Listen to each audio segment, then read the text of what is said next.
most accurate local forecast starts now with Chief Meteorologist Eric Finkenbinder. It is certainly an invigorating experience. Been there and certainly enjoyed it too. Let's step back now. I want to talk about this squall line that we had. We expected between midnight and 3 a.m.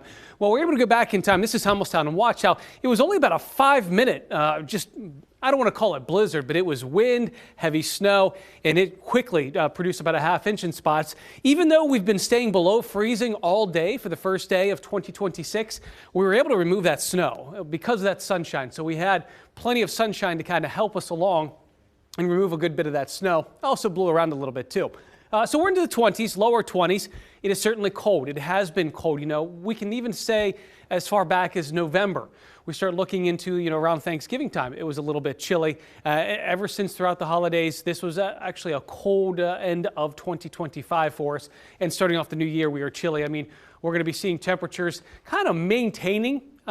We may see some of us into the upper teens. But when we're looking at milder air, clouds will be rolling in, and that will kind of hold temperatures at bay overnight.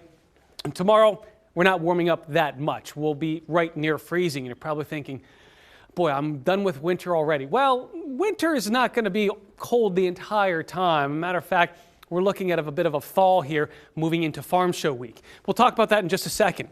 Those winds that were a little breezy today, they're relaxing a little bit. So tomorrow, I don't mind.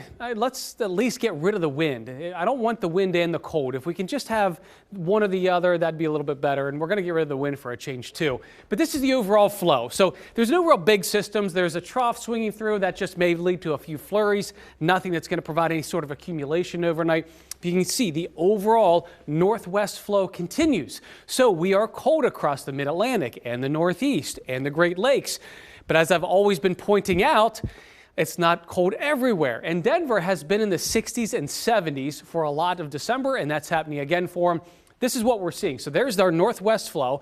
This takes us into the weekend, even by next Monday as we're heading back to work, back to school. But notice, by the time we transition then into later next week, and again, closer to Farm Show, we see that cold air begin to kick out, and we're looking at more milder conditions. And I think that is our really first weather story of the year, that we're finally kind of moving out of this cold for at least a little while.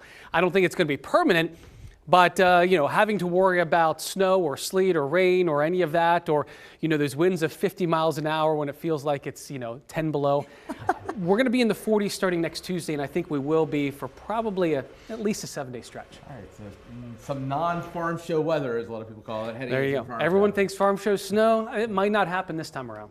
If I had wood, I'd knock on it, but that's all right. We'll take your word for it. This is all glass here. We'll see what happens. All right, thanks, Eric. Coming up, how Mid-Staters